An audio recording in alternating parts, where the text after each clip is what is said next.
Good morning, welcome to Breakfast with Naga Manchetti and Charlie State. Our headlines today.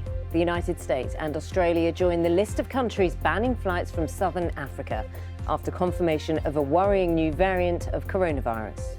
A man is killed in Northern Ireland as Storm Arwen hits northern parts of the UK with winds of nearly 100 miles an hour. There are still some very strong winds out there this morning. A mix of rain, sleet and snow falling as well. The weather will slowly calm down through this weekend, but it is going to stay cold. Good morning. Ex-England captain Michael Vaughan speaks to this programme about the racism scandal that has engulfed cricket. It follows racism allegations by the former Yorkshire player Azeem Rafiq. I played for Yorkshire County Cricket Club for 18 years, and if in any way, shape or form I'm responsible for any of his hurt, I apologise for that. In America, okay, I'm in America, everything free in America. Broadway legend Stephen Sondheim, who is behind some of theatre's best-known musicals, including West Side Story, has died at the age of 91.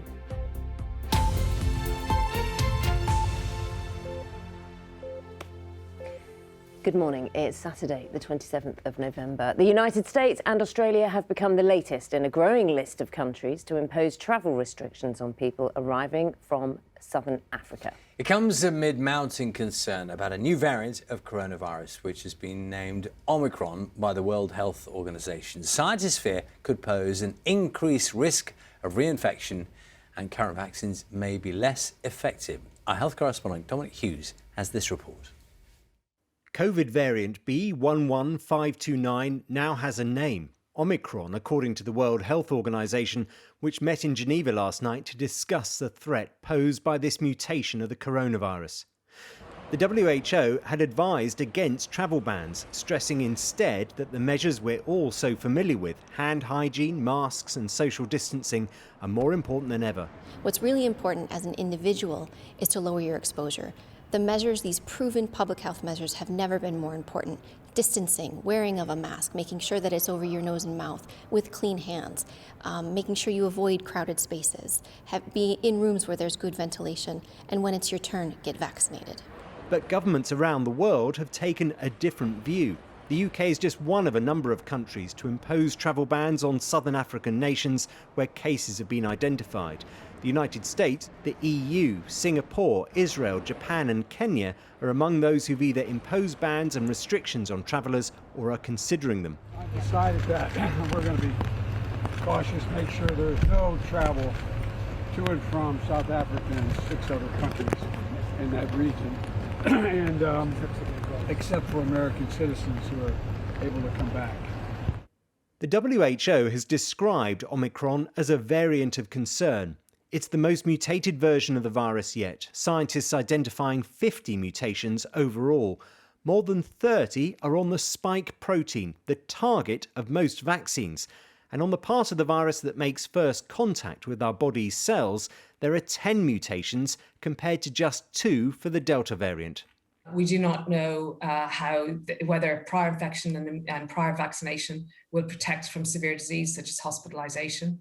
We don't yet know whether the increased cases that they're seeing in South Africa will stabilise over time, but it is highly concerning at the rapid rate of increase in cases associated with this variant.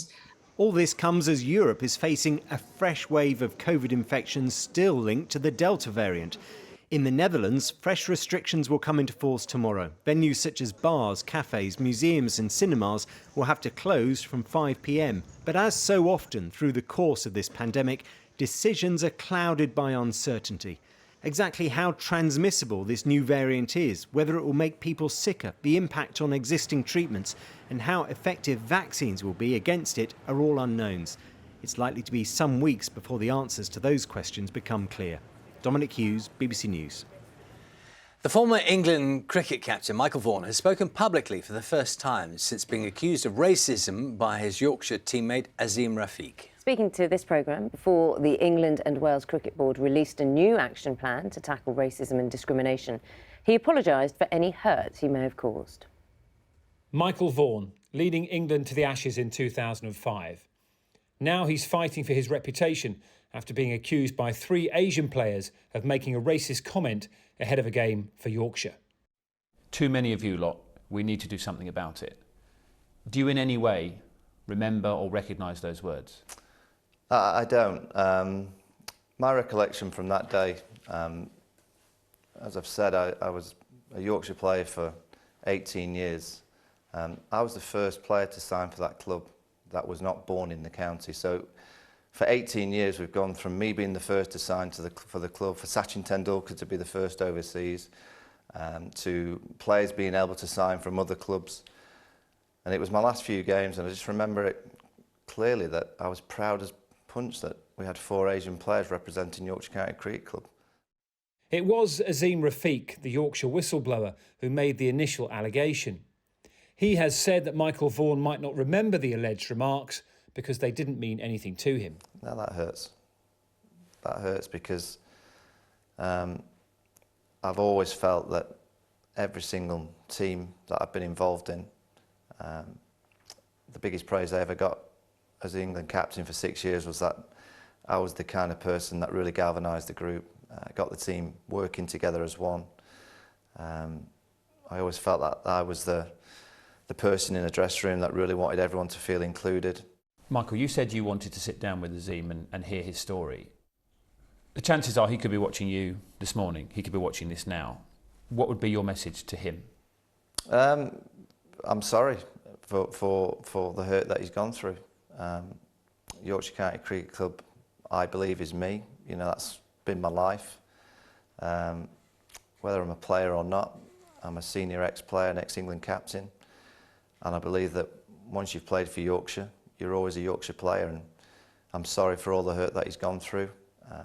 Hopefully, time I don't think can ever be a healer in the situation that he's gone through.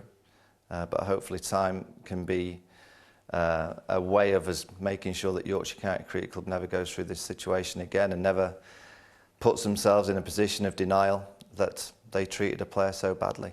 Vaughan says he wants to work with Azim Rafiq to repair the damage done to cricket. He also says he regrets and is embarrassed by several posts he made on social media between 2010 and 2018, insisting he wouldn't post them now. Dan, I look back at my 12 years on social media. I regret many tweets. I regret the tweets that you've just read out. I apologise deeply to anyone that I offended with those tweets. Since retirement, Michael Vaughan has covered cricket for BBC Radio. But earlier this week, it was revealed that he's been stood down from his role at the Ashes in Australia this winter.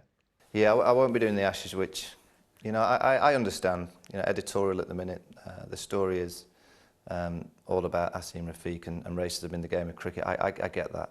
I just hope in time I get that chance to come back. And the one thing that I've loved more than anything since I retired is talking cricket. I love being on Test Match Special, and hopefully in time I'll get that chance to do it again. Michael Vaughan's hopes for a return to the airwaves rest with his employers. It's his hope that he will have a role in helping to repair the damage done to cricket by this racism scandal. Dan Walker, BBC News. Yes, and we put those comments made by Michael Vaughan in the interview to Azim Rafiq, but as yet there has been no comment from the player.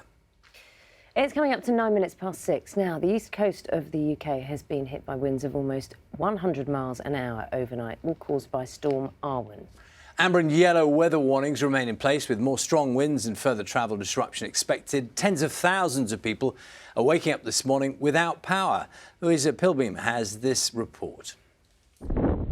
Storm Arwen moved in from the east, hitting Aberdeenshire with huge waves, gusts of more than 90 miles an hour and snow.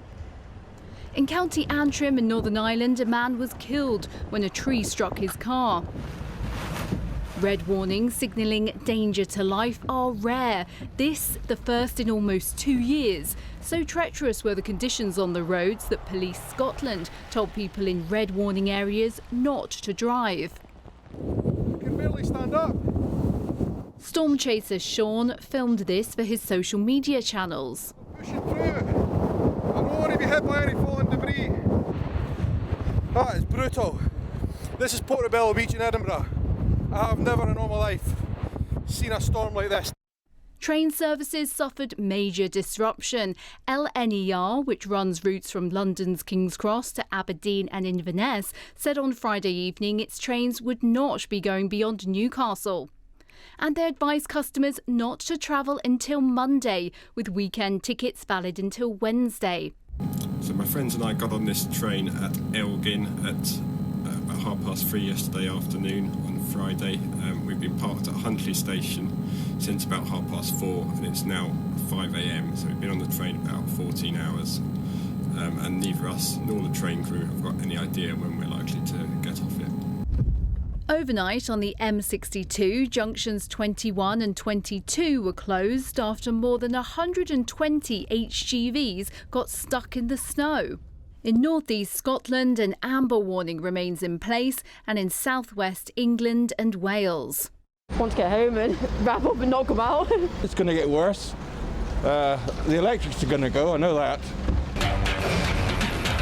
And Storm Arwen even affected ITV's I'm a Celebrity show in North Wales. Because of Storm Arwen, for the first time ever, we're not coming to you live. No, this show was recorded earlier this evening because weather conditions are forecast to get worse. With further weather warnings in place across the UK today, more disruption is likely. Louisa Pilbeam, BBC News.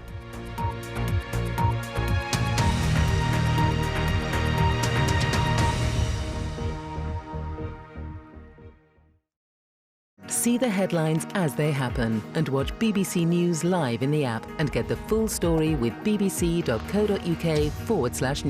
Follow the story for all the latest with BBC News.